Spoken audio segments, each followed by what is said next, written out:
After seeing Adam Schefter's tweet last week that the Jets would be making a big-time trade this offseason, a lot of us are thinking, hey, it's going to be for Sam Darnold or the number 2 overall pick.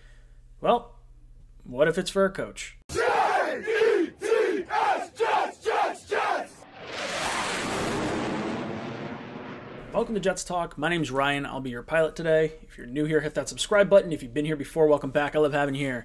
Guys, we'll be live tomorrow, Monday night, 8 o'clock, to watch the Ohio State-Alabama National Championship game. So if you want to hang out with me, O'Leary, and Green Bean and talk about all these head coaching rumors, the Deshaun Watson rumors, who we could potentially be taking in the NFL draft, and it's going to be the last time that we see Justin Fields on the field before the NFL draft. So if you want to check that out, make sure you tune into that. But let's move on to the topic of today, and I had a bunch of people reaching out for me about this, and it's, could the Jets trade for head coach Doug Pederson from the Philadelphia Eagles?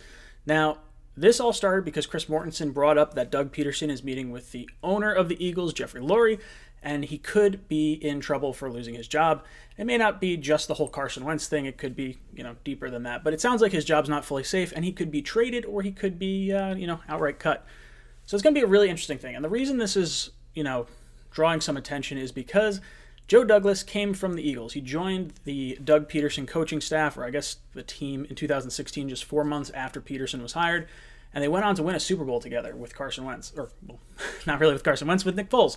But they won a Super Bowl together and then, obviously stayed close until he became the GM. That is, Douglas became the GM of the Jets just last year. So it's interesting. There's a lot of stuff to talk about here. The connection with Douglas, I think, is really strong. Apparently, these guys are pretty close. And according to McMullen, Samini, and Connor Hughes, this is all something that I think the inside beat reporters are all going to be talking about in terms of a possibility here. Now, Doug Pederson played in the league for 14 years. He bounced around a bunch of different teams, but he wound up being in quarterback rooms that included Marino, Kosar, Favre, McMahon, and McNabb. So those are some pretty good names to be acquainted with. And I think you notice a lot of the good coaches in the league sort of spent time around a bunch of different organizations. And that's something I like about Doug Pederson here. Now, that being said, he went on to coaching, and where has he been in his coaching carousel? He was with Calvary Baptist Academy. Oh, sorry, I'm going to pronounce that wrong. He was a head coach there from 2005 to 2008. Then he went to the Philadelphia Eagles under Andy Reid. He was the offensive quality control coach, the quarterbacks coach, the offensive coordinator when Reid went to Kansas City, so he was there for 3 seasons, and then he becomes the Philadelphia Eagles head coach in 2016. So the fear with Pederson versus the fear with Bieniemy, like both offensive coordinators under Andy Reid, the background for Pederson, the quarterback aspect, the quarterback coach, the offensive coordinator role, like he's had all these things kind of coming up, and that's, a little bit of the difference. But I like Pederson. I'm a little concerned because of how the way their season ended this year. There were a lot of thoughts that he could have thrown that last game, preventing the Giants from getting in. And while I think it is absolutely hysterical from a Jets fan perspective because you basically troll the Giants by getting a better draft pick, you prevent the Giants from not getting into the playoffs, and then you force the Washington football team into the playoffs when you know they need a quarterback to try and trade up. So I got a little bit of a laugh out of that, but that is a big concern. Now, it seems like some of the players came out and said they knew Sudfeld would play at some point during that game, so maybe it wasn't quite the throw that it sort of looked like on TV. But I think that's something to keep an eye on. Now, with the Jets, it's interesting because to my knowledge, there have been 3 head coaches traded. John Gruden was traded from the Buccaneers to the Raiders, from the Raiders to the Buccaneers, winds up winning a Super Bowl with them.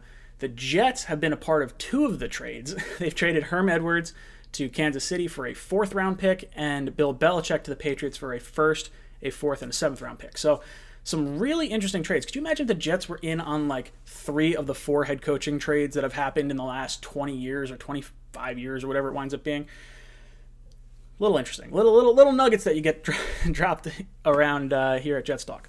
Now, what has Pederson's record been? He was 7-9 his first year, 13-3 his second year. That's when they won the Super Bowl.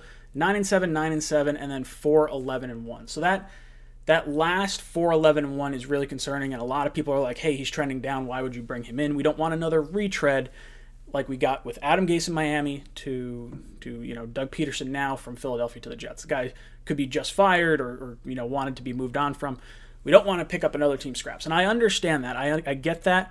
But this guy's an offensive coach. He's one of 4 coaches that have actually won a Super Bowl as a player and as a coach. That would be Flores, Ditka, and Dungy would be the only other 3 that have won. So could Pederson be the guy that wins a Super Bowl with 2 different franchises? Because right now there's never been a head coach that has won a Super Bowl with one team, moved to another team, and won a Super Bowl with that second team. So that's a huge ask to have happen here. Now, we could talk about the whole Sam Darnold thing. What does that sort of mean for him if Pederson comes in? Now, I've sort of thought of Sam Darnold and Carson Wentz in a very similar light, and I almost think like Carson Wentz is the better quarterback. He's put more on tape, but he is the injury-prone, expensive, bad attitude version of Sam Darnold. So, like, I think he can get a lot out of Sam. Like, I think Sam is still a moldable quarterback. I just don't know if I'd want to do that. Now, Pederson, when he came in, he did have a quote-unquote broken quarterback in Sam Bradford, and he wound up moving up in the draft, up to the number 2 overall pick, oddly enough, to get Carson Wentz. So, for me, I don't know how this works out. I don't know if you try to roll it back with Sam. I tend to lean on the fact that a new head coach wants his new quarterback, and they did just take Jalen Hurts, who maybe you kind of compare a little bit to, Justin Fields. Who knows? Now, I think Justin Fields is a much better passer of the ball, but I don't know. Who knows? I don't know where this is all coming from, but it could be interesting. Now, I see a lot of Jet fans real upset with this hire. They don't want anything to do with it. Tell me this. The guy grooms a rookie quarterback to damn near MVP status level in Carson Wentz and winds up winning in the playoffs and winning against the Patriots of all teams in the Super Bowl with a backup quarterback. Joe Douglas once won with a backup quarterback in Baltimore. So I think he understands the value of having a backup quarterback and just the sort of the coaching that it takes to even get to that point. Now, this past year looks really disappointing for 11-1 for Pederson, but they were like literally without all their offensive linemen.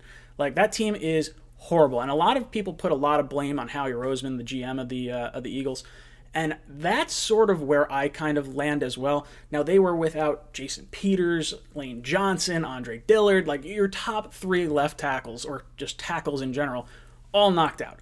So Carson Wentz is running around for his life, and he winds up doing better with Hurts because he's a little more mobile, a little faster. I don't know. For me, I do not want to trade for a head coach. I think there's plenty of good options out there. I really like Brian Daboll, Joe Brady, Matt Campbell. If that could come to fruition, who knows? Doug Pederson's not the worst, though. If we had to trade for Doug Pederson, if it wound up being like a 4th-round pick, like we gave up for, or that we got for Herm Edwards, you might be able to talk me into that, but that's probably as high as I'm going. I really do not feel the need to trade for a head coach, especially one that's like probably on his way out anyway. So, I don't know. What do you guys think? Let me know what you think of Doug Pederson down below in the comments. Do you want to trade for him? Do you want to sign him if he is a free agent? Or, I guess it would be a free agent. Not with a team? Who knows? Let me know what you guys think down below in the comments. And as always, go Jets.